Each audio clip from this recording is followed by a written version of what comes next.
Now we have Six of Wands. Six of Wands is all about recognition, fame. You are getting the respect. You are being acknowledged for whatever you have done so far. You've done hard work. You've put in efforts. अब वो conflict situation से आप बाहर आ गए, मान लो आप लड़ाई कर रहे थे पीछे वाले कार्ड में, अभी वहां से बाहर आ गए, तो you became the bigger person and now you are celebrating. Everybody is respecting you, acknowledging you and looking up to you कि आपने ये प्रॉब्लम सॉल्व करी. So you are victorious here with all the respect as well. ये जो आपको attention मिल रही है, it is well deserve. ऐसा नहीं है कि आपको सिर्फ खुश करने के लिए लोग ये अटेंशन दे रहे हैं. You deserve it as well. So this attention that you are receiving is boosting up your confidence. It is telling you that you have the strength to continue whatever you are doing. तो मान लो ये वाला card आता है, तो हम कभी कभी ऐसा होता है कि हमें ऐसा लगता है कि हम सारी चीज़ें अचीव कर लेंगे, लेकिन जब हम अचीव कर लेते हैं तो हम गिव अप भी कर देते हैं. ये वो भी रिमाइंड करता है that you have to continue taking actions because wands are card of action, energy, passion. तो अगर आपने कुछ अचीव कर लिया लाइफ में, तो इसका मतलब ये नहीं है कि बस अब मैंने कर लिया तो मैं छोड़ सकता हूँ, बाकी मुझे कुछ करने की ज़रूरत नहीं है. You have to continue taking action as well. अब इसके अंदर हमें एक हॉर्स भी दिखाई दे रहा है, और अगर उसको ध्यान से देखोगे ना तो ऐसा लग रहा है कि हॉर्स मूवमेंट में है थोड़ा सा, और उसने एक अपनी जो लेग है वो आगे वाली रेस करी हुई है, जिसके ऊपर ग्रीन कलर का क्लॉथ भी है. हॉर्स वाइट कलर का है, representing strength, purity. Horse is representing strength. White horse is representing purity as well, which means success is there. Everybody in the crowd is cheering you up, celebrating your victory, celebrating your achievement. They are respecting you. He's also wearing a wreath, और उसकी wand में भी wreath है. तो wreath का क्या symbol है? Celebration. इसका मतलब जो विक्ट्री आपने अचीव की है वो आप अकेले नहीं सेलिब्रेट कर रहे हो, बाकी लोग भी कर रहे हैं. They are acknowledging you for that. They are celebrating you for who you are, for what you have achieved. They are admiring, they are looking up to you. वो आपसे कुछ सीखना चाहते हैं, वो देख रहे हैं कि आपने कैसे ये सब अचीव किया है. So they are admiring you, they are admiring what you have achieved.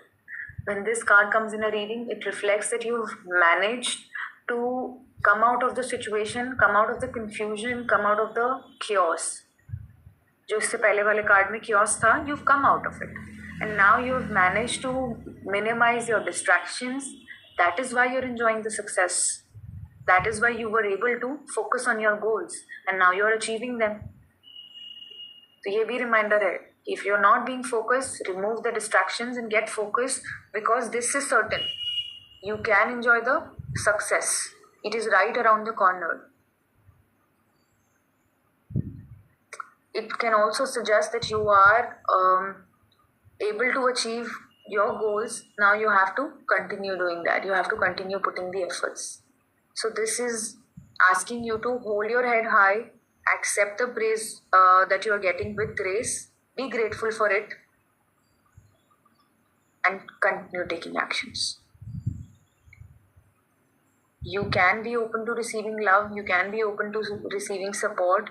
These are the people who can be your biggest cheerleaders, जो आपको support कर रहे हैं, जो guide कर रहे हैं. They are excited and happy for you.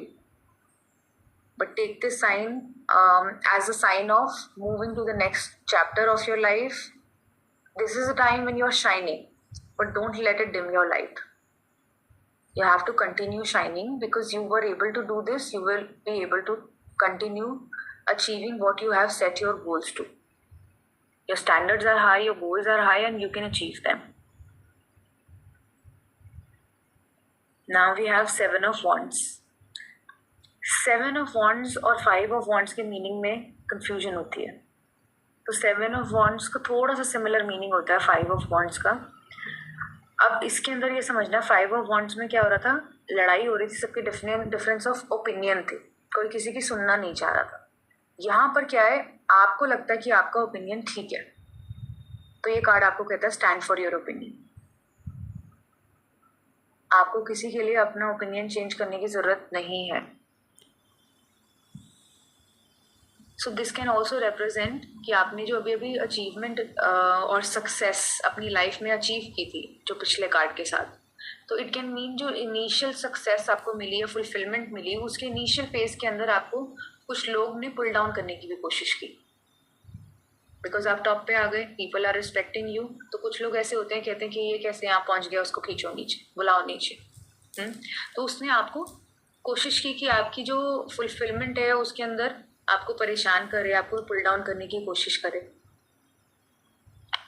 This is representing the struggle of the initial phase because you are trying to hold the position. आपको प्रमोशन मिला मे बी पिछले कार्ड के साथ, तो आप ऊपर रहने की कोशिश कर रहे हो और बहुत सारे लोग हैं आपको परेशान कर रहे हैं, ओवरबर्डन कर रहे हैं, ऐसा काम दे रहे हैं कि आपको बहुत सारी डिफिकल्टीज फेस करनी पड़ रही है to continue having that position, to continue to hold that position. ये जो आदमी है ये एक हिल पे टॉप पे खड़ा है, he standing at the top of the hill, he is holding a wand, he is trying to fight off all the 6 wands around him. ऐसा लग रहा है सबसे लड़ाई करके वहां खड़ा होना चाहता है। Like he's trying to defend his territory. He's trying to stand for what he believes in. अब इसकी लाइफ के अंदर जो ये सारे लोग हैं, ये हमारी लाइफ में ऐसे वो लोग होते हैं जो हमें पुल डाउन करने की कोशिश करते हैं। They may be envious of us or they like to just comment, they like to जज अस। ये उन लोगों को रिप्रेजेंट करता है जो आपको डिस्ट्रैक्ट करने की कोशिश कर रहे होते हैं, चाहे कॉन्शियसली चाहे अनकॉन्शियसली। बट आपको उन चीजों के ऊपर काम करना है जिसमें आप बिलीव करते हो। If you believe in something and somebody is telling you it's not going to work, this card is giving you an advice. You have to stand your ground for whatever you believe in. और ये सब जल्दी जल्दी करना पड़ेगा। जहां पे भी आपने सोचा कि मैं कोई बात नहीं, I'll take a rest and I'll think about it whether I should continue standing here or not, may be मैं सोचूं कि मैं इसको अपना पॉइंट ऑफ व्यू रखने दूं, वहां पर वो आपकी पोजीशन आपसे छीनने की पोजीशन में आ जाए। So you have to do things in a particular way that you are not giving up, you are standing firm on your ground, क्योंकि आप कर सकते हो। अब इसके शूज देखो, वो मिसमैच्ड है, इसका मतलब कुछ जल्दीबाजी में इसने अपने आप को, शायद ये रेडी नहीं था इसके लिए, जो अपॉर्चुनिटी ऑब्स्टिकल आया इसकी लाइफ में, इसके लिए रेडी नहीं था। He was just in a Hari and jumped out of bed, फटाफट जो शूज मिले उसने पहने और लड़ाई करने चला गया। So it is also indicating shortage of time and rapid changes coming your way. तो जो भी हो रहा है वो जल्दीबाजी में होने के बहुत चांसेस हैं। So you have to be very aware of your circumstances, क्योंकि ये शूज बोल रहे हैं आप अनप्रिपेयर्ड हो, यू आर नॉट अवेयर कि आपके सराउंडिंग्स में क्या हो रहा है, and that is why you do not have a clear opinion कि मुझे नेक्स्ट क्या करना चाहिए। The overall meaning of the 7 of Wands is to hold your ground no matter what is challenging. You have to stick to the ground. You have to hold the place that you are in. You need to defend your position. You need to stand against those people who are trying to pull you down, who are trying to take your spot. This is asking you to keep fighting, because if you believe in something, confront other people और उन्हें अपने beliefs के बारे में बताओ। They might be trying to threaten you, or they might be trying to oppose you, they might be trying to pull you down, लेकिन आपको अपने beliefs पे खड़े रहना है और आपको उनको convey करना है that this is something that I believe in and I'm going to stand for it. तो ये जब भी रीडिंग में आएगा, it is always gonna ask you to stand up for yourself and get ready for competition.